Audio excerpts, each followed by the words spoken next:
Miarabantsika amin'ny anaran'i Jesosy ary manona ny fiadanan'ny tompo ho aminao sy ny ankonanao indray amin'ny ity androandro ity. Fifaliana ho azy raha vavinareo Olivia indray no miaraka aminao amin'ny androandro ity. Tsika moa mbola ao anatin'ny mitohy amin'ny thème hoe voninahitra indray dia ao anatin'izay hoe voninahitra izay dia ampitondraintsika ny titre ity toriteny ity hoe ny antom-pisianao ho voninahitran'Andriamanitra, ny antom-pisitsika ho voninahitran'Andriamanitra. Amen. Alohan'ny handraisantsika ny toriteny dia hiaraka hivavaka tsika. Ry Andriamanitra iray, zanaka sy fanahy masina Tompo, misaotra anao indray izahay anao ny dera sy ny Lazara ho voninahitra. Misaotra ny amin'ny teninao fa tsy mitsahatra miteny ianao satria tianay ianao ka mbola avelanao izay hihain'ny teninao. Izany ny ahalalànay fa Andriamanitra tsy mandalo fotsiny fa Andriamanitra tena monina miaraka aminay ary te hanana fifandraisana aminay tsy tapaka. Te hampianatra anay ny lalakalehanay ary te hanoro anay, te hampafantatra ihany koa ny tenanao aminay isan'andro amin'ny alalan'ny teninao. Misaotra anao fitiavanao fa ilay fitiavanao dia tsy miova hatr'izay anio ary mandraka izay. Misaotra Tompo ity mpanomponao izay mihetsy ataonao indray fitaovana eo am-pelantananao ka ianao no anendry ny lelako, ametraka ny teny atao am-bavako. Dia aoka ho tanteraka ny teninao hoe tsy ho verina aminao foana ny teny raha tsy efa nahatanteraka an'izay sitraka ao. Sokafo ny sofim-pandrenesan'ny tsirairay avy indray amin'ity an'ity Tompo, mba ndrenesana anao indray araka izay hamanginao an'izy ireo tsirairay avy izay rehetra mandre izao teny izao. Amin'ny anaranao no anaovana izany vavaka izany Jesosy io. Amen. Amen. Ndaontsika hijery ny teny avy hatrany reso ny baibolinao amin'ny Salamy 19. Salamy 19 no hamakiantsika ny soratra masina ny baiboly amin'ny 14 mivaky toy izao ny teny amin'ny anaran'i Jesosy. Miainga eo amin'ny 17 tsika. Raha jereko ny lanitra aho izay asan'ny tananao sy ny volana mankitana izay noforoninao. Inona moa ny olona no ahatsiarovanao azy ary ny zanak'olombelona no hamanginao azy, fa efa nataonao ambany kely noho ny Andriamanitra izy ary efa nosatroanao voninahitra sy fiandrianana. Efa nampanjakainao amin'ny asan'ny tananao izy. Ny zavatra rehetra dia efa nataonao eo ambany tongony. Dia ny ondry amanohy sy ny omby rehetra ary ny bibidia koa mba mivory manidina sy ny hazan-drano any an-dranomasina izay mandeha amin'ny lalan-dranomasina. Jehovah Tomponay endreny voninahitry ny anaranao amin'ny tany rehetra. Amen. Amen. Iverenantsika eo amin'ny 14 dia io no fanontaniana io no fanontaniana apetrakintsika. Nampalaza saina amin'ny mpanao salamo loatra mantsy ilay fitiavan'i Jehovah Andriamanitra. An'ireto raha olombelona reto ka nahatonga anazy nametra-panontaniana hoe ohatran'ny hoe tsika izany apetrakintsika hoe tsika izany mametraka fanontaniana amin'Andriamanitra hoe ry Tompo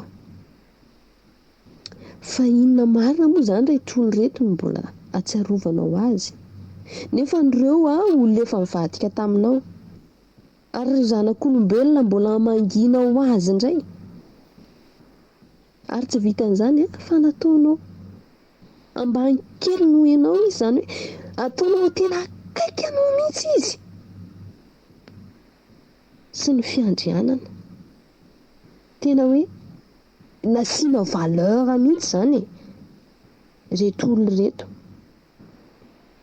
Na marina moa izany reto olombelona reto, reto olona reto itsika izany fa maninona no nataon'Andriamanitra hoe nomeny voninahitra Zay ilay antony le ny antom-pisiana dia ny antom-pisianao a mpisitsika ho voninahitra Andriamanitra.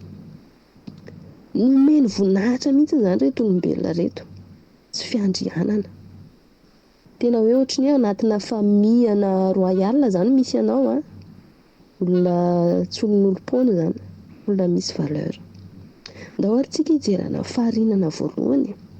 Ohatra ny ahoana marina moa naharian'i Jehovah Andriamanitra an'ireto olombelona reto. Rehefa jerena ny zavaboary rehetra dia ny olombelona ihany no tena zavaboary sady mahagaga no hafa misy no nanaovan'i Jehovah Andriamanitra azy. Rehefa vita ny créer ny zavatra rehetra izy dia nataony hoe tsara. Fa rehefa vita ny olombelona dia hoy izy hoe haritany fa tsara indrindra zany. Tsara indrindra. Indrindra ny alalan'ny sain'ilay Jehovah Andriamanitra sy ny fahendreny. Fa nataony tamin'ny fara-fahaizany mihitsy ny ane no créer-ny antsika olombelona ity e. Tsy hoe ny créer-n'Andriamanitra antsika dia napetrany teo amin'ny tany foana sy karakaina tsy misy ninina ka ho maty mosary. No na mangetaheta, maty ka nohanana. No. Rehefa nohariany daholo ny zavaboary fihinam-boa maro isan-karazany a, nampiany ny rano, ireo zavaboary maitso maro isan-karazany izay ahafahana misy alokaloka ny rivodrivotra. Ary ihany koa ireo sakafo izay fihinana toy ny biby a, na ny hazan-drano a, na ny fihinam-boa. Izay izy vao niteny hoe andehantsika hanao olona tahaka ny endrikantsika. Dia ny olombelona zany. Ary tsy vitan'izay fotsiny ihany fa Jehovah Andriamanitra isaky ny hariva dia mitsangatsangana ao amin'ny saha. Izany hoe ireto olombelona reto zany a, sady akaiky fifandraisana tamin'ny olombelona Andriamanitra. Nanana fifandraisana akaiky tamin'Andriamanitra ny olombelona.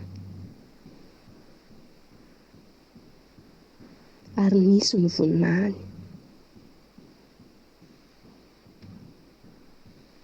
Fa indrisy ireo olombelona izay tena fara-fahaizandreo, farany hatsaran'ireo, ireo ihany no nivadika taminy.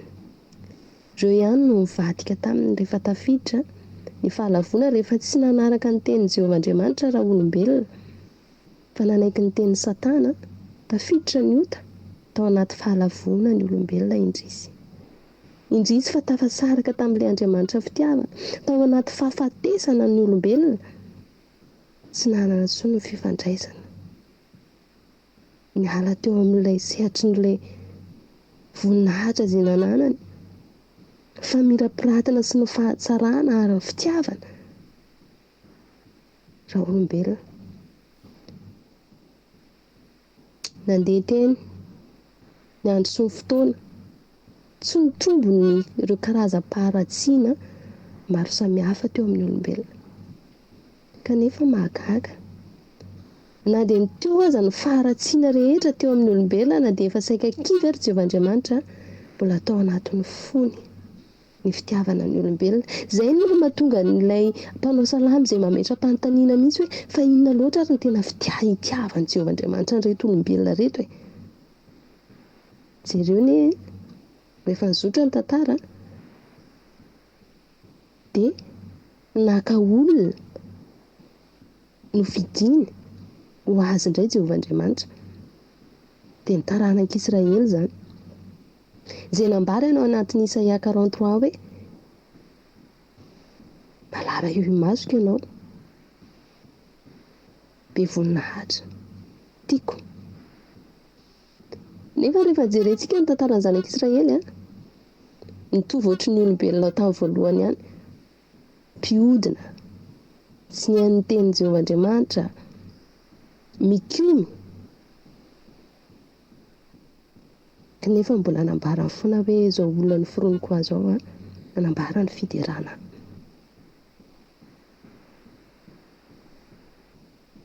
Ireo Israely ireo izay vahoaka nalainy ho an'ny tenany mandeha nareo izy isaka hivavaka amiko, izany hoe nanamasina vaoaka ho an'ny tenany izy a,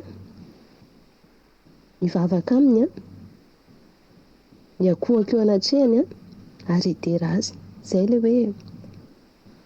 hoe voninahitra, fiderana, fiderana ary mivavaka, miankohaka eo anatrehany. Ohatran'ny ahoana moa izany olona hoe midera izany, izany olona midera izany a, ohatran'ny hoe misy olona anankiray a, dia derainao izy. Izany hoe derainao izany a, rehefa miresaka amin'ny olona ianao na izy alehanao a, dia derainao amin'ny olona foana izy, hoe tantarainao ny hatsarany, momba azy, ohatran'izay ilay hoe midera olona. Dia izay mihitsy ny tenenan'i Jehovahandriamanitra tamin'ireo zanak'Israely ireo hoe izao olona noforonika ho azy izao, nisafidiany izao izany, ireo fidin-dreo hanambara ny fiderana azy, izany hoe hiderana azy, hankalaza azy, hanompo anazy, hiankohaka eo anatrehany, ary mba hanambara ihany koa ny momba azy amin'ireo hafa firenena. Tsy ny sahatry ny tombony fa haratsindra olombelona. Na dia teo ary izany a, lanjanina tao am-pon'i Jehovahandriamanitra foana ny fitiavana antsika. Tsy nijanona teo fotsiny fa ny Andriamanitra rehefa miteny izy hoe mandrakizay ny fitiavako anao a, dia mandrakizay. Andriamanitra tsy mba olona ka handainga na hivadivadika fa rehefa eny dia eny ary tsy dia tsy eny, mandrakizay ny fitiavana. Ka izany setra n'izany fitiavana izany azy a, dia mbola nomeny mihitsy ny zanany lahatokana. Mbola nomeny mihitsy ny zanany lahatokana. Toy izao izy ny fitiavan'Andriamanitra izao tontolo izao. Nomeny ny zanany lahatokana, endrehatra aiza loatra izany fitiavan'Andriamanitra izany. Nomeny hatramin'ilay zanany lahatokana mihitsy. Dia Jesosy izany. Hoy ny tena anatin'ny Jaona voalohany ihany hoe indro izy ny zanak'Andriamanitra. Tonga naisotra ny fahotana izao tontolo izao. Satria tsy vita fotsiny tamin'ireo karazana fombafomba na endrika fanatitra toy ny fandatsahan-dran'ny biby, ny fanavotana an'ilay olombelona izay tao anaty fifatesana. Fa tena mila mihitsy ilay Andriamanitra niala teo amin'ny voninahitra, sezam-boninahitra nisy azy. Nanaiko nidina izay ho tonga nofo, izay tonga mba tsy tonga izy tsy hoe notompoana fa nanompo, netra tanteraka, nesoro mihitsy ny voninahiny fa nomenana izy. Ao antsika sy ianao ary hijery ny teny ao anatin'ny Efesianina toko voalohany. Epistily ho an'ny Efesianina toko voalohany hiaraka madika ny Baiboly isika. Jereo ny Baibolinao amin'ny Efesianina. Efesianina toko voalohany. Pakto izao ny teny amin'ny anaran'i Jesosy. Amin'ny andininy fahatelo. Isaorana ny Andriamanitra rain'i Jesosy Kristy tompontsika, izay nitahantsika tao amin'ny Kristy amin'ny fitahiam-panahy rehetra any an-danitra, araka ny itiavana antsika tao amin'ny fontsom-bola ary ny fanorenana izao tontolo izao, mba ho masina sady tsy misy tsiny ao anatrehany isika, rehefa notendrena teo amin'ny fitiavana, isika mba ho azy amin'ny fananganana anaka ao amin'ny alalan'i Jesosy Kristy, araka izay ankasitrahany foana, ho fiderana ny voninahitra ny fahasoavany, izay nanasoavany antsika maimaim-poana ao amin'ny malala. Amen. Ho fiderana ny voninahitra ny fahasoavany. Halleluja. Halleluja. Tsara ny tompo. Halleluja. Ny fitiavan'Andriamanitra tsy nijanona tao amin'ny zanak'Israely rery. Tsy nijanona tao amin'ny zanak'Israely rery na dia naka firenena ho azy ary izy, dia tsy nijanona tao ihany. Fa hoy ny teny ao anatin'ny filazantsarany Jaona 3 hoe Tahaka an'izao izy ny itiavan'Andriamanitra zao tontolo izao dia nomena zanalahy tokana. Mba tsy very izay rehetra mino azy fanina fiainana mandrakizay dia izay mino ny anarany. Izay mino ny anarany. Izao sy ianao io izany. Ianao koa anisany. Eny anisany ve ianao? Anisan'ilay mino sy nandray ilay famonjena avy tao amin'i Jesosy Kristy. Nandray azy ve ianao? Iny ilay endriky ny fitiavana. Fitiavan'Andriamanitra natolon'i Jesosy Kristy.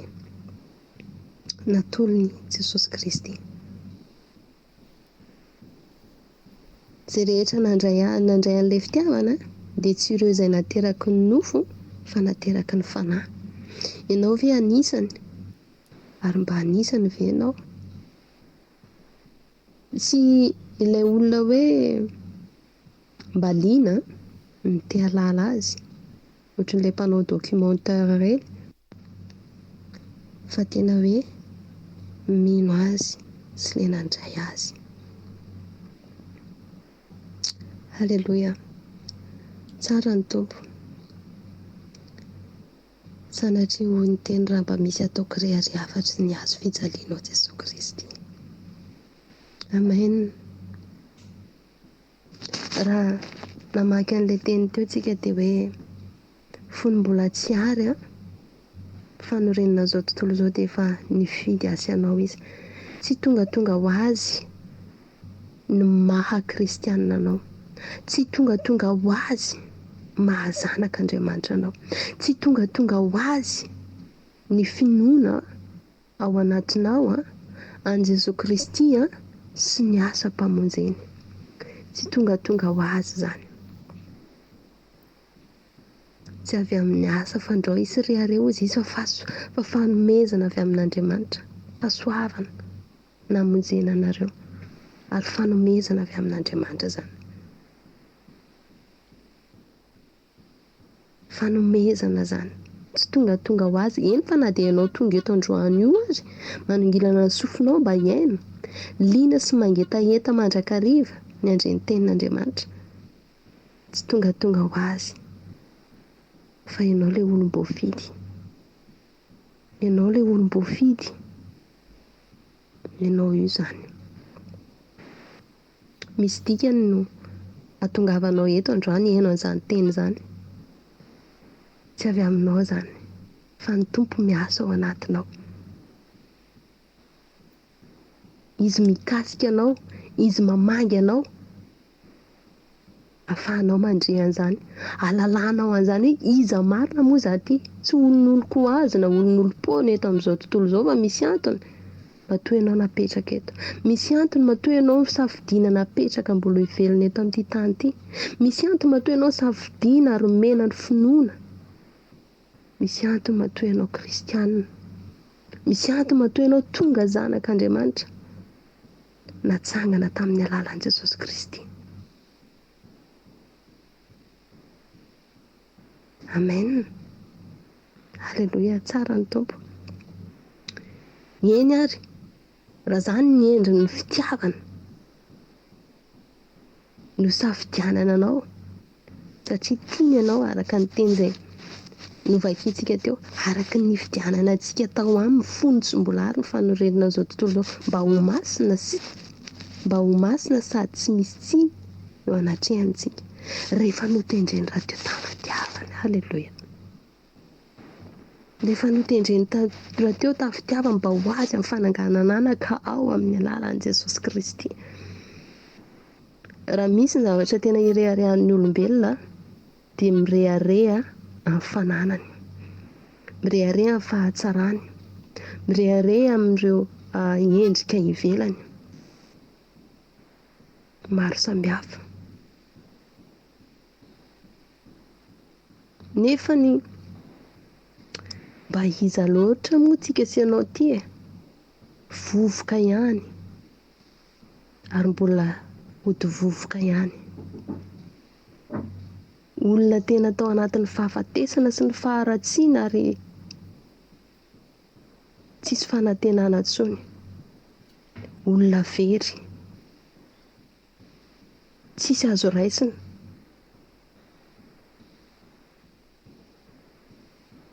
Fa noho ny fitiavany dia mbola nitsarony ianao, mbola mivangina ianao amin'ny alalan'izao teniny izao. Tsy hoe nanadinanao izy, na dia ao anatin'io faharatsianao io ary, na dia ao anatin'io ianao efa mila hamofo io ary, na dia ao anatin'ny ianao efa tena hoe tsy hitanao intsony ary izay atao ka mamiteniteny foana ianao hoe tsy mahatsiaro intsony Andriamanitra. Adinony tezitra amiko Andriamanitra fa satria izaho nanao an'izao sy nanao an'izao.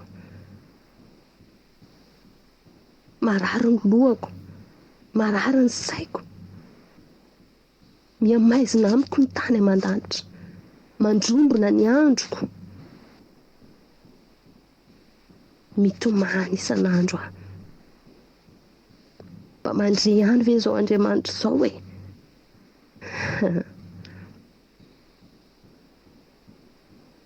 Fa inona moa ny olona no ahatsiarovanao azy na ny salama ary mampimetra-panontaniana? Tsarony ianao, matoa tonga aminao izao teny izao.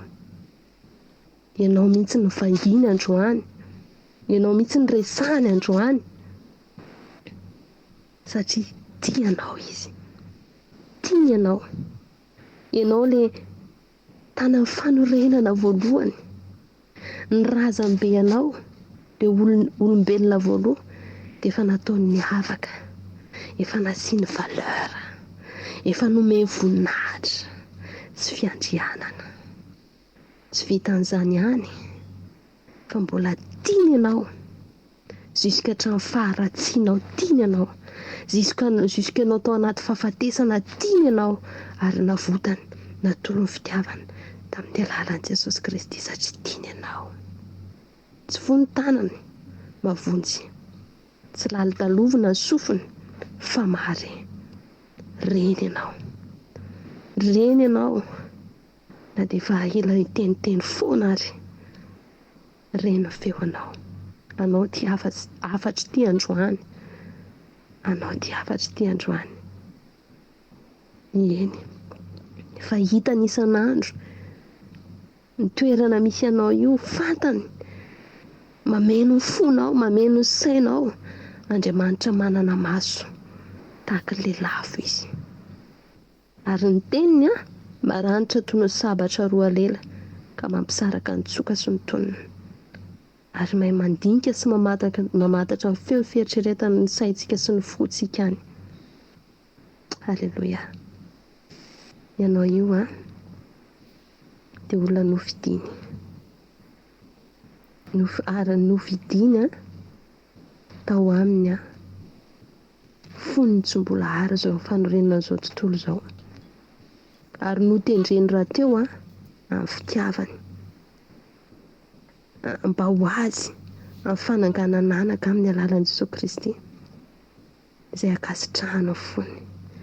Olona akasitrahana fony ianao io, dia ianao io ho fiderana ny voninahiny fahasoavany.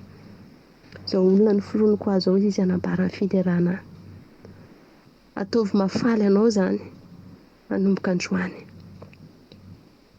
hoe izy ianao, valeur anao. Dia izay no dikan'ilay hoe ny androm-pisianao voninahitran'Andriamanitra.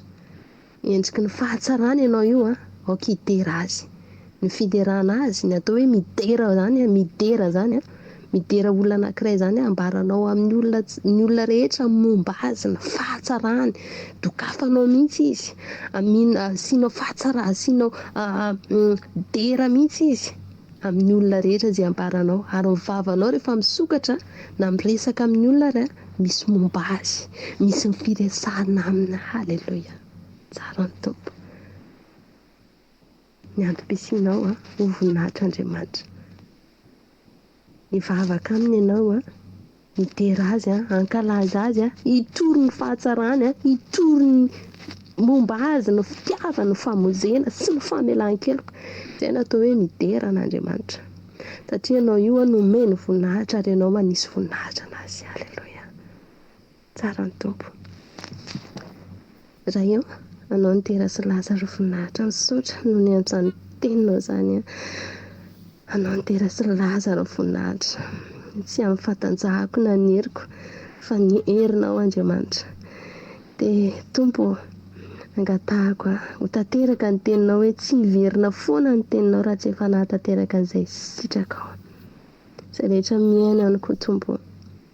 Dia tena hoe tsy hijanona eto fotsiny ka hoe handre izany teny izany, fa rehefa nandre ny feona nikasika ny fitaomana dia hidododoka hanantona anao, dia hiankohaka eo anatrehannao, dia handohalika ka hivavaka aminao, dia hidera aminao tompo ary hanome voninahitra anao, hisaotra anao, ary raha hitomany ka hitomany dia hitomany fahatsaranao sy ny fahasoavanao. Halleloia. Misaotra tompo, misaotra Jesosy amin'ny anaranao nanaova zavavaka izany. Amen. Amen.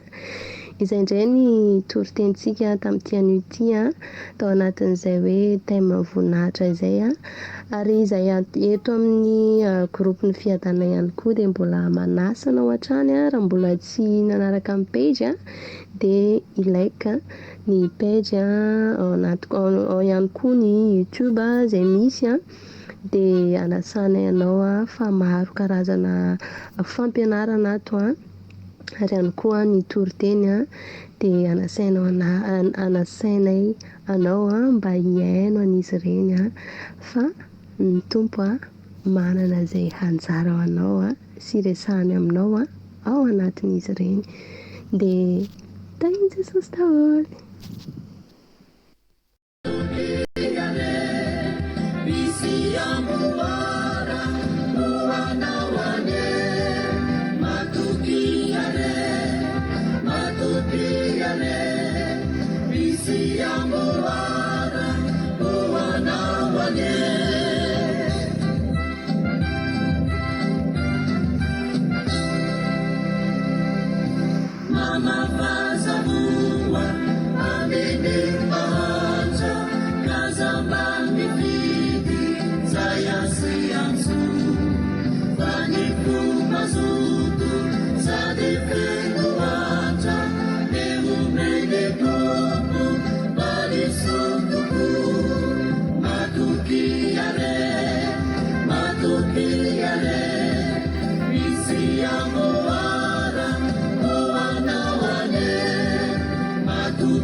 Matukiale